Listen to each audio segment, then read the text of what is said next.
And let's round up all the big updates that have come in on this particular story. Mohammed Umar, the suspected suicide bomber, remained in a parking lot near the Red Fort for 3 hours, didn't step out of his vehicle. There were questions about whether he had AIDS in that particular Suneri Mosque parking lot. Is that why he went there? The information we have is that no, he didn't step out at any point from that vehicle. For 3 hours, sat inside, leading to questions about whether he was in a state of panic, trying to figure out what to do, considering all of his aides had been arrested, their terror plot had been busted, and all of the explosives that they'd collected, over 2,000 kgs of ammonium nitrate, all of it was seized by authorities. Is that why he sat in his vehicle trying to figure out what to do? 3 hours later, he came out, took a U-turn front of Red Fort, the car exploded. But besides that, the information that we also have is that there is a telling Jaish link that's emerging right now with regards to the module also, and also of this jihadi lady doctor who's been taken into custody. I want to bring in on this broadcast Gaurav Sawant and Preeti Chaudhary. Over the last 24 hours, Gaurav and Preeti have been reporting non-stop on all that's been playing out in the Red Fort blast. Preeti, I'd like to begin with you. You're right outside where the blast took place. 24 hours on, there are so many questions right now, Preeti, of what exactly happened. But this was very clearly a terror attack, planned or not, a terror attack. You know, you're bang on, Akshata, because yes, till now there is no official confirmation other than what we've heard our Prime Minister and the Home Minister say, that those responsible will be brought to justice. But the sheer fact that this case has now been handed over to the NIA, this in effect becomes a counter-terror operation. The NIA and other investigative agencies have been right here behind me at the Red Fort. The metro station is shut. The entire Chandni Chowk market is shut. They've been combing this area, for any possible piece of evidence. At the back, if you see the white scaffolding behind me, tents have been put in place early morning, where heavy machinery was brought in for investigative purposes, and on the basis of that it was discovered that the explosives that were used in the I-20 behind the wheel was Dr. Omar Mohammed, was in fact ammonium nitrate, and those are all coming together. So definitely it is a terror plot, it was a terror attack. Dr. Omar Mohammed was a suicide bomber. And now let's walk back, Akshita, because the car that he has been using, the number of times it's exchanged hands, ties in. Now, clearly, you've gone through that sequence of events for our viewers where the car exchanged hands from Salman to Amir, Amir to Tariq, who's right now arrested. He's being questioned under the UAPA, and after him, it came to Dr. Omar, Mohammed Omar. So, through the car, it also ties in now all the pieces of the terror puzzle coming in together. It was a terror triangle. We've seen it in 3 states, at least, where Uttar Pradesh, Delhi, as well as Jammu and Kashmir, all the pieces of this terror plot coming together, seeming to suggest with linking itself to the terror module. We can give it a glib word and call it the white-collar terror module because of the doctors attached to it. But it was sinister in nature. It was busted, by our investigative agencies. And you walk back from there, because it is the Jaish footprint behind that terror module. Where does the Jaish come from? It comes from Bahawalpur in Pakistan. So clearly, if you join the dots, the footprint of this terror attack, Akshata, leads all the way back to Pakistan. And that's shocking. Gaurav, I'd like to bring you in on what Preeti has just highlighted here. There are very telling signs of a Jaish module. But can you break that down for us, Gaurav? What are the similarities that you see here between what happened in Red Fort, the seizures that have been made, what reportedly this Faridabad terror module was planning? So as of now, 42 samples have been collected, whether from the tires, the bonnet, the steering wheel, a lot of other parts of that car.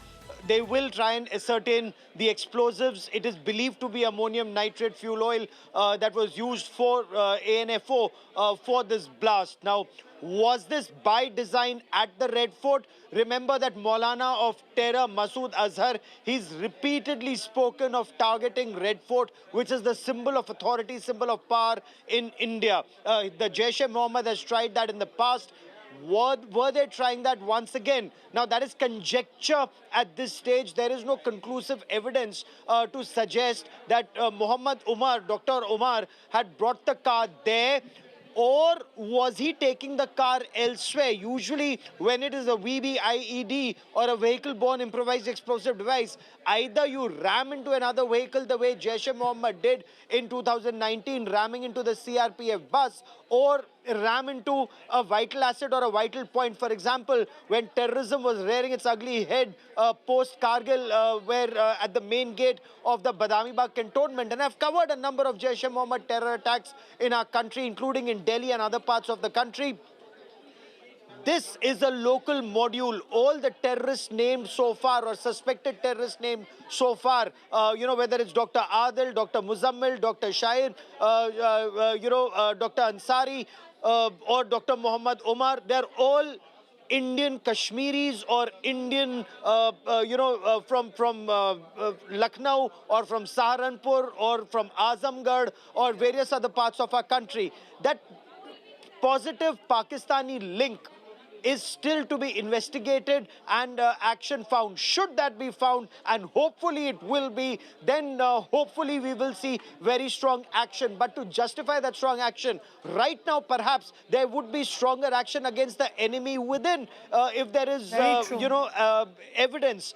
Based on evidence, all these elements, they were apparently indoctrinated by the Imam of the Naugam Mosque, a chap called Muhammad Irfan. Now, he was also a paramedic who was not just with these doctors at GMC, Government Medical College, Srinagar, but was also indoctrinating apparently some other doctors from the same location who are working in other parts of our country. So that entire list is being drawn out, and this is likely to be a massive, massive strike in terms of identifying, isolating, arresting these doctors in case they're involved, God forbid, before they can carry out the next terror attack. This is very, very targeted, Gaurav. I find it very hard to wrap my head around the fact that almost every one of the accused so far who's been taken into custody is a doctor. A doctor who saves lives involved in a terror plot meant to bleed the national capital.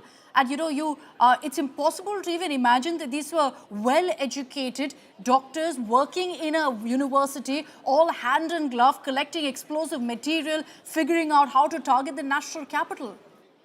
Oh, you're absolutely right. From an illiterate Ajmal Amir Kasab, that Pakistani terrorist who was one among 10 to target Mumbai, where 166 were massacred, or these 10 MBBS doctors. In one case, this doctor, Shaida Shine, she'd already done not just her MBBS, she had also done her MS, which means, she had also done her master's degree. But what was her master's degree in? Was it to kill innocent Indians? And I shudder to think, if these kind of doctors are treating innocent patients, are they giving health? Are they nurturing them back to health? Or are they slowly injecting poison in their system and killing them? This is very, very alarming. What is the mindset of these elements? How are they getting radicalized? Who are the elements who are radicalizing them? And what is the point of their medical degree if they can't sift, fact from fiction, truth from wrong, and can't apply their own mind? If some paramedic can radicalize them to the extent of killing other innocent Indians, and I sincerely hope this time that stern action is taken against not just that paramedic who's now been taken into custody for allegedly indoctrinating these 7-8 elements, but others that he had perhaps indoctrinated in the past. And that is why, whether it's Jammu and Kashmir Police or the Intelligence Bureau, and hats off to the Jammu and Kashmir Police, there could have been a much bigger terror attack. Agreed. But for the J&K police arresting Dr. Muzammil first, and from Dr. Muzammil, the interrogation led to the arrest of Dr. Adil, and from Dr. Adil, the others who may still out be at large, is a cause for grave concern right now. I agree, Gaurav. You very often hear of the term brainwashing of youth into terror. In this case, I'd say all of the accused, they're doctors. They went into this with their eyes wide open. And it's, at this point, the fact that authorities have taken them into custody will be huge in really identifying who else is involved in this module. Thanks very much, Gaurav, for those details.